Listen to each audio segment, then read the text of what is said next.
Hi everyone. I just wanted to do the introductory video for the module that we have for this time, which is called What Counts as Knowledge. And so there's plenty of content in this one. I've got a number of readings for you, which I want to talk through very briefly. I've listed those in the module area. I've got two episodes of History of Philosophy without any gaps. One of them's on oral philosophy. Well, they're really both on oral philosophy. One is just on that, and one is an interview with Dr. Sam Imbo on Okat Batek, who was a Ugandan poet, really, but also, relevant to philosophy, and talks about oral traditions there as well. So we also have an interview or a conversation that I had with Dr. Jonathan Chemakonam. Dr. Chemakonam is a philosopher who's working in South Africa, originally from Nigeria, and we talk about just the philosophical scene in Nigeria. Really, it's incredibly active and incredibly vibrant, and so we talk a little bit about why that is, and then Dr. Chemakonam is one of the originators of a philosophical approach, I suppose you could call it, called conversationalism. And it has a fair number of people, especially in Nigeria, but elsewhere as well, that work within the space that he and others have created. And it definitely has some relevance to the questions this week on reason, rationality, epistemology in general, knowledge, all of those sorts of things. And so I do, in that conversation, pick him up, get him to talk about some of those kinds of things as they're relevant to our module for this week. If you when you look at the module, you're going to see that it's structured maybe a little bit differently than some others.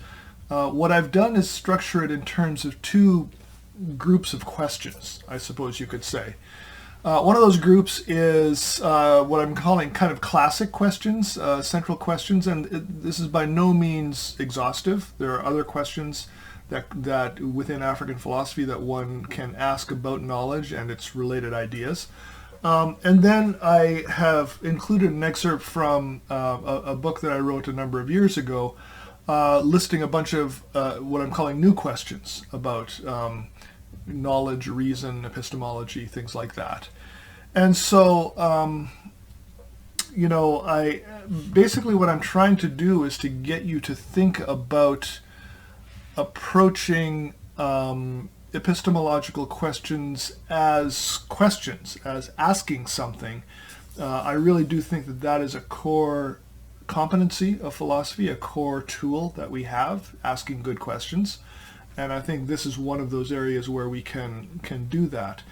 One thing I want to do in this module, and you can see that as reflected in some of the questions that I ask here, is that knowledge is something that's studied by a number of different disciplines. Philosophers are not the only ones studying knowledge. Anthropologists are interested in traditional forms of knowledge. Psychologists are interested in our cognitive processes, in other words, how we come to knowledge.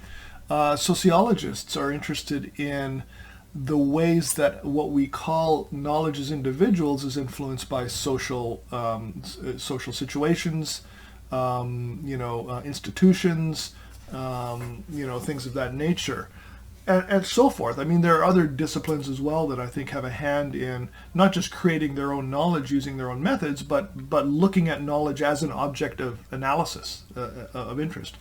And so what that means is that when we use the word knowledge, we're using a word that travels across these disciplines. And so just because we're talking about knowledge doesn't mean that we're taking a philosophical approach to it, okay? And that becomes, I think, especially evident when we look at knowledge within an African context, partly because so much of it has been rooted within a kind of anthropological or quasi-anthropological space. In other words, people looking at traditional forms of knowledge in traditional communities and then saying, well, that's just simply how, how people in this particular group new about their world, and maybe it is very practical, maybe it is highly abstract, maybe it is mythological in form, or religious even, or something else. But whatever it is, we can say this is how people knew their world. And I guess the question for us in a philosophy course is that a philosophical approach to knowledge? I think there's a good reason for thinking that philosophy is, maybe using some of that approach, but that in and of itself is not a philosophical approach to knowledge. We're doing something else when it comes to knowledge. And so what is it that we're doing as philosophers? Well, what do philosophers do? Well, I've already said we ask good questions. We define things. We look at the conditions for producing something, if you wish, the proper way. In other words, so that we're not confused, so that we're not arriving at something which, let's say, is simply opinion. But we can really say, yes, this thing is knowledge and not just what people happen to believe. So we kind of tease out those definitions and tease out those procedures so that what we're getting, we can reliably call knowledge. And so if we apply that way of thinking to African philosophy, if we say, not any discourse about knowledge is going to be necessarily philosophical, then the question opens up, what is philosophical, and how do we talk about knowledge philosophically using the tools of African philosophy? And so that's some of what I try and get at in the discussions. Basically what I did in this module is raise all of these questions and give you like short little discussions about what the question is about, what it means, what some of its subtleties are.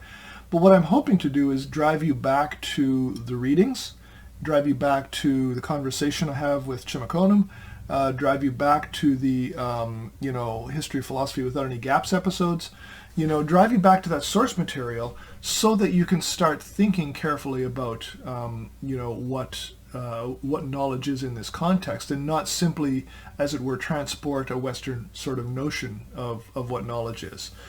So what is, let's talk about that Western notion just for a moment, so we can, in a certain sense, be aware as we're looking at an African context, what the differences might be. In the West, there's a kind of, if you're an epistemologist, like on day one epistemology course, you may well define the notion of knowledge in this, what's come to be this fairly classic way in philosophy, which is knowledge is true justified belief. Okay, true justified belief. Something has to have all three of those things in order for us to call it knowledge. Okay. Let's suppose that I have a belief about something. Let's suppose that I, win a lottery, and you come to me and you say, "That's great, you won a lottery. Give me some money." And I say, "Yeah, it was great. I knew those numbers." And you look at me and you say, "What are you talking about? How could you have known those numbers?" You got the right number because you won, right? And I say, "No, look, I picked a number, right? And it turned out to be the right number. And so I knew, didn't I?" Why do we not want to call that knowledge about the lottery numbers that I picked? And I think the answer to that is in that definition of knowledge that I just gave you, true justified belief. I had a belief about which number I should choose. Let's say I didn't just get it through the, automatic thing that, spits out numbers, but I actually physically, picked those numbers, and that belief turned out to be true, right? Because I won. But what's missing? Justification, right? Now, what if I told you, well, I snuck into the lottery place and I, did something to the machine so that it got the numbers that I wanted it to get, right? And then you would say, yeah, okay, there's justification. Now I know why you knew. And they'll cart me off to jail, of course. But that is that is now a justification, right? Now we have all three of those things, true justified belief. Now, that's turned out to be a fairly problematic definition of knowledge. It starts being questioned by this guy named Edmund Gettier. or Gettier, I'm actually never sure how to pronounce that. But there's a whole kind of little industry of kind of papers and discussion around problems that Gettier raised about this definition of knowledge. And so there's a lot of back and forth. But I guess the point is that there are a lot more questions related to knowledge, but that is often where we start, especially in the analytic philosophy in the West. Now, is that where we do or should start in Africa? I mean, what are the problems that are being faced within an African context? Well, one is maybe not just about knowledge, but about the capacity to produce knowledge, which we sometimes call reason. There's been a long-standing history within Africa of Africans being told that they are not capable of reason, of philosophy, of all those things that are supposed to be just part and parcel of being human. Okay, it's in the philosophical literature. It's all over the place. And so there's quite a discussion about the different notions of reason, and related to that, ideas of rationality. And I'm going to make a case here that reason and rationality maybe aren't the same thing. There's a case made, and I give you a kind of extensive, a quotation from a paper by a guy named Robin Horton, an anthropologist, who argues that there are open and closed systems, open and closed epistemological systems. And so he makes this difference by saying an open system is what we have in the West. It subjects itself to self-criticism. It can handle ideas that it hasn't seen before. It can expand in new ways. What we have in Africa, for the most part, he argues, is a closed systems, which are kind of inward-looking. They can't actually handle, kind of new content or new ideas, and so forth. And so Horton is writing this in 1960s anthropology, and as you can imagine, it generated a lot of discussion, a lot of pushback, a lot of people questioning this depiction that he had made. But see, there's another example of this idea that, in the West especially, there had been this assumption that reason just works differently in Africa. And so we want to raise the question, is that really true? If it is true, how is it different? Right? And so in some cases, some Africans have adopted or embraced that notion that reason, in fact, is different in Africa. Famously the negritude, which we've talked about already in this course, held that there was a kind of African form of reason which dealt with emotion and rhythm and things like that, and it was very different from a Western form of reason, which was discursive, which was logical in a specific definition of logic, and so forth. So sometimes Africans have embraced that. By and large, they have not. By and large, they've made the case that this was a racist depiction of Africa, that reason is distributed equally across the entire human species, no matter where you're from.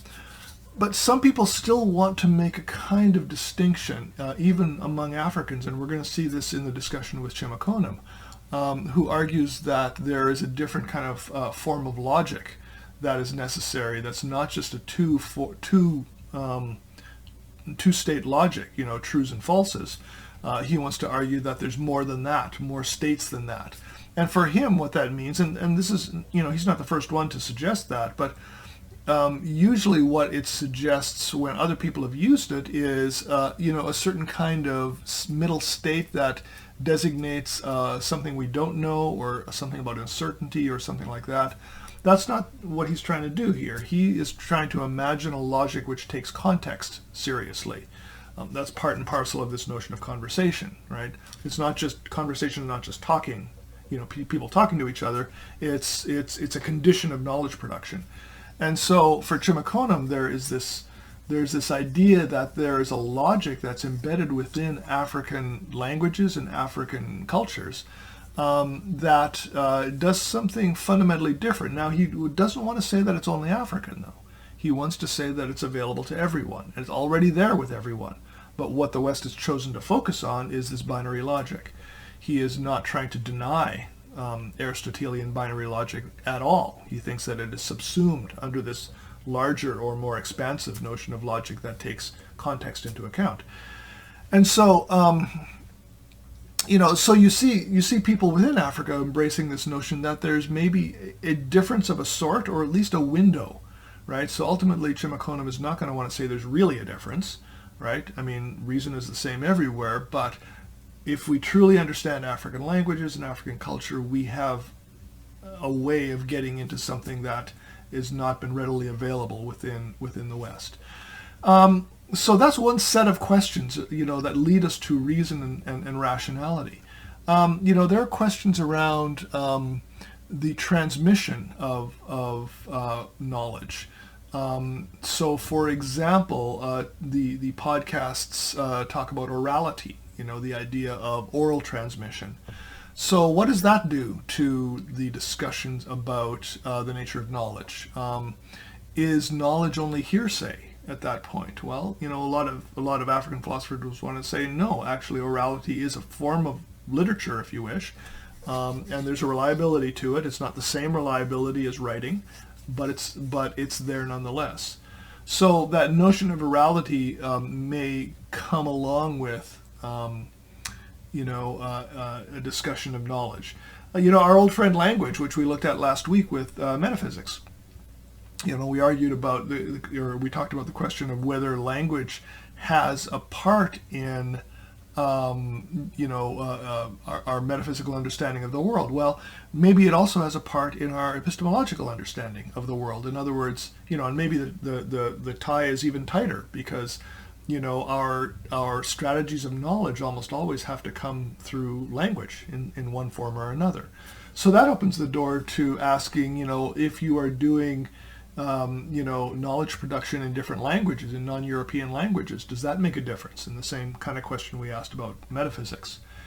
We talk about truth here, and there's one reading from Kwasi Wiredu that we have in the textbook, where he talks about truth. The definition of truth in Akan, or the word for truth, is nakware, and he talks about that implying or suggesting that truth is opinion, which is, which breaks down a kind of fundamental distinction that we often see in the West, that truth is precisely not opinion.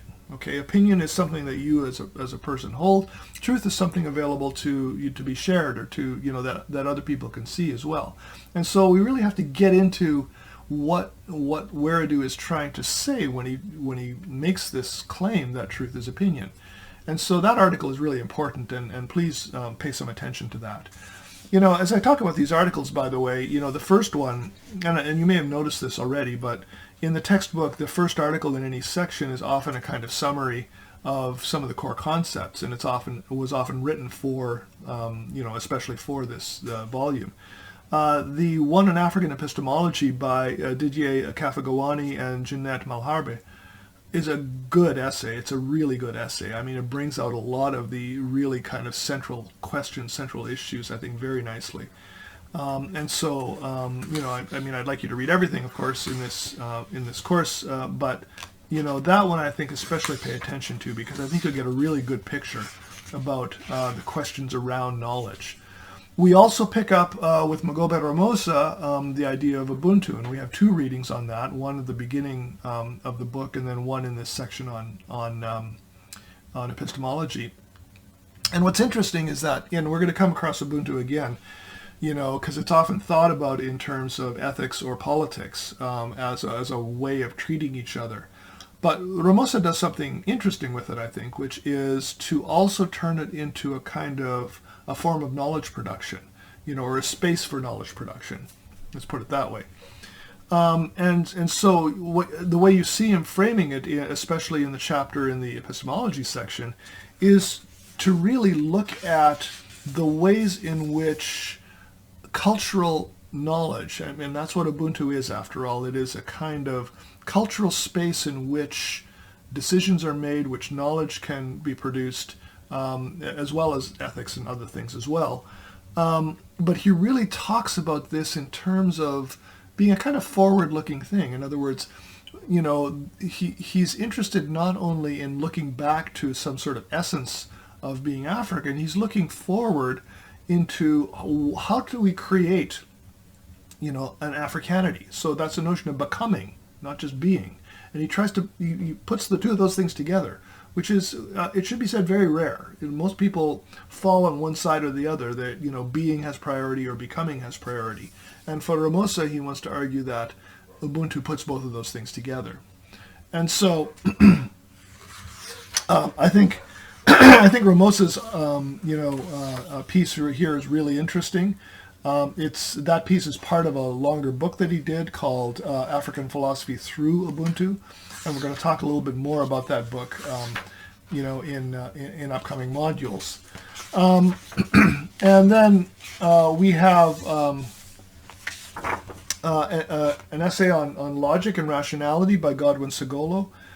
And that really thinks through some of these logic questions that I've already mentioned, Chimokonim is picking up on. And then Nassim, African Heritage and Contemporary Life, really looks back at questions of knowledge as rooted within traditional life, traditional communities. And so I think that's obviously very important as well. When we're talking about African philosophy, we're always asking about how traditional forms of knowledge production actually relate to what we think of as philosophy, right? Is that just simply what we're going to call African philosophy, or is that the space in which African philosophy is produced? Is that the kind of stuff that we use to ask philosophical style questions as opposed to anthropological style questions or something else? So that's what we're looking at in this module. As usual, there's a lot. I know we're looking at a week's break, a midterm break, and so you really have 2 weeks to look at this one rather than 1 week. But take a look at all of these, and please think through, just what constitutes knowledge within this African context, and how we think about knowledge and reason and rationality and truth and all of these kind of concepts that cluster around a kind of center point. Right, so that's what we've got, and I look forward to your comments in the discussion area. Thanks very much, everyone.